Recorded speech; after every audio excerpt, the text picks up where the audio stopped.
చెరువులా మారిన Khasa toll plaza మనం చూస్తున్నాం. భారీ వర్షానికి ఏకంగా పొలాల నిండి రోడ్లపైకి నీళ్లు వచ్చేశాయి.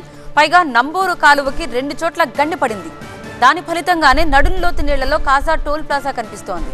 సర్వర్ల మురాయింపుతో ఇటు బోన్ బ్యారియర్లు కూడా తెరుచుకోవట్లేదు. వర్షం నీటిలోనే చిక్కుకొని కొన్ని వాహనాలు మురాయిస్తున్నాయి. ఖాసాలో పంట కాలువ బ్రిడ్జు పైనుంచి నీళ్లు ప్రవహిస్తున్నాయి. మొత్తంగా ఇరువైపులా 5 కిలోమీటర్ల మేర ట్రాఫిక్ జామ్ అయింది. ఈ ట్రాఫిక్ క్లియర్ చేయలేక రెస్క్యూ టీం కూడా అవస్థలు పడుతోంది.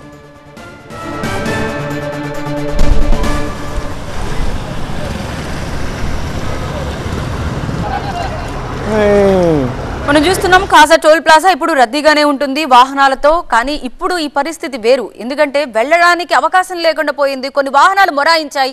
ఈ వాహనాలు మొరాయించడంతో వెనక వచ్చే వాహనాలకు ట్రాఫిక్ ఇబ్బందులు. దీంతో వెనక ఒకసారి మీరు చూడండి, ఆ టోల్ ప్లాజా పరిసరాలు ఎన్ని వాహనాలు మొత్తం సగానికి పైగా నీళ్లలో మునిగిపోయాయి. సాధారణంగా నీళ్ళు ఎక్కువగా ఉన్నప్పుడు అక్కడున్న డ్రైవర్ త్వరగా అందులో నుంచి బయటపడడానికి డ్రైవ్ చేసుకుంటూ వెళ్తారు. కానీ మన ముందు ఒక వెహికల్ ఆగి ఉన్నప్పుడు ఆ వెహికల్ ఎలా ముందుకు కదులుతుంది? సో ఇప్పుడు చాలా వరకు కూడా వాటిలో నుంచి మొత్తం వాటర్ వెళ్ళిపోయి కొన్ని వాహనాలు ఆగిపోయాయి.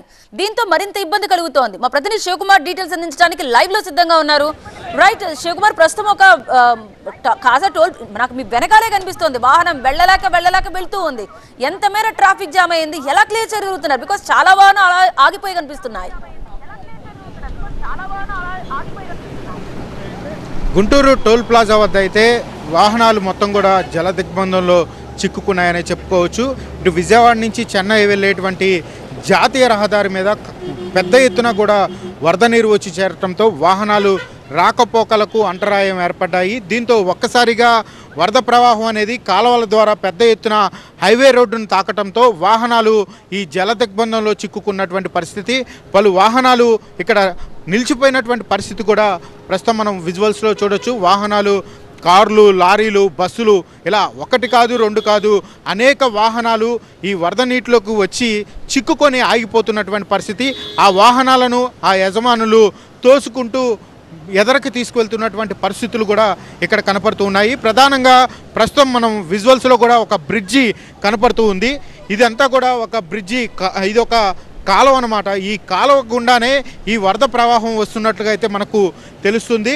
ఎటు చూసినా కానీ పంట పొలాల్లో పెద్ద ఎత్తున కూడా ఈ వరద నీరు వచ్చి చేరటం, ఆ పంట పొలాల్లో నుంచి కాలువలు పొంగి పొరలటంతో ఈ అంతా కూడా హైవే రోడ్డు మీదకి పెద్ద ఎత్తున కూడా ఈ వరద ప్రవాహం అనేది వచ్చేసింది. దీంతో హైవే రోడ్డు పూర్తిగా మునిగిపోయినటువంటి పరిస్థితి. రోడ్డు కూడా ఎక్కడా కనపడేటువంటి పరిస్థితి లేదు. ఇటు చెన్నై నుంచి విజయవాడ వచ్చేటువంటి వాహనాలు ఒకవైపు నిలిచిపోతే, విజయవాడ నుంచి చెన్నై వెళ్ళేటువంటి వాహనాలు మరోవైపు నిలిచిపోయాయి. కానీ వాహన యజమానులు ఎంత కష్టమైనా కానీ ఇక్కడ ఈ యొక్క కాలువను దాటే ప్రయత్నం చేసే భాగంలో వాహనాలైతే ఈ యొక్క వరద నీటిలో చిక్కుకుపోతూ ఉన్నాయి. దీంతో వాళ్ళందరూ కూడా తీవ్ర అవస్థలు పడుతూ ఉన్నారు. ప్రస్తుతం మనం విజువల్స్లో ఎటువైపు చూసినా కానీ వాహనాలు నిలిచిపోయినటువంటి పరిస్థితే కనపడుతూ ఉంది. ఒకవైపు పోలీసులు సూచనలు చేస్తున్నప్పటికీ కూడా వాహనదారుల యజమానులు వాళ్ళు ముందుకు రావడంతోనే ఇక్కడ వాహనాలు నిలిచిపోయినటువంటి పరిస్థితి కనపడుతుంది. అయితే ఇక్కడ ఉన్నటువంటి స్థానికులు చెప్తున్నటువంటి సమాచారం మేరకు ఇక్కడ కాలువ పొంగి పొరలటంతో పలు చోట్ల ఆ కాలువకు గండి పడటంతో గ్రామాల్లో కూడా పెద్ద ఎత్తున కూడా ఈ వరద నీరు వచ్చి చేరుతుంది. పలు ఇళ్లల్లో కూడా ఈ వరద ప్రవాహం అనేది వచ్చేస్తుందని చెప్పని వాళ్ళందరూ కూడా ఆందోళన వ్యక్తం చేస్తూ ఉన్నటువంటి పరిస్థితులు ఇక్కడ కనపడుతున్నాయి.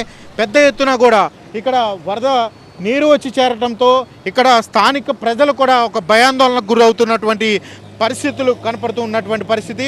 మరోవైపు పోలీసు యంత్రాంగం కూడా ఇప్పటికే ఇక్కడికి చేరుకొని ట్రాఫిక్ను క్లియర్ చేసే ప్రయత్నం చేస్తూ ఉన్నారు. అయినప్పటికీ కూడా ఈ వాహనాలు సుమారు 5 నుంచి 10 కిలోమీటర్ల మేర అయితే రెండు వైపులా కూడా ఇటు చెన్నై నుంచి విజయవాడ వచ్చే వైపు కావచ్చు, ఇటు విజయవాడ నుంచి చెన్నై వెళ్ళే వైపు కూడా రెండు వైపులా కూడా 5 కిలోమీటర్ల మేర వాహనాలు నిలిచిపోయినటువంటి పరిస్థితులు కనపడుతున్నాయి.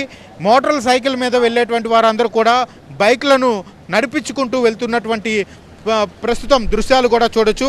వాళ్ళు ఎలాంటి ఇబ్బందులు పడుతున్నారు అనేది వాళ్ళని అడిగి తెలుసుకున్నాం. ఏమంటే ఎక్కడి నుంచి వస్తున్నాయి వాటర్? అసలు ఈ పైనుంచి ఎక్కడి నుంచి వస్తున్నాయో తెలియదండి. ఎప్పుడూ రాలేదు 2 సంవత్సరాల్లో. ఇదే బాగా వస్తాం వాటర్. ఫుల్గా వస్తుంది మరి పైన ఏమైనా చెరువులు ఎవరు ఉన్నాయో ఏదో ఒకటి తెలియదు అసలు.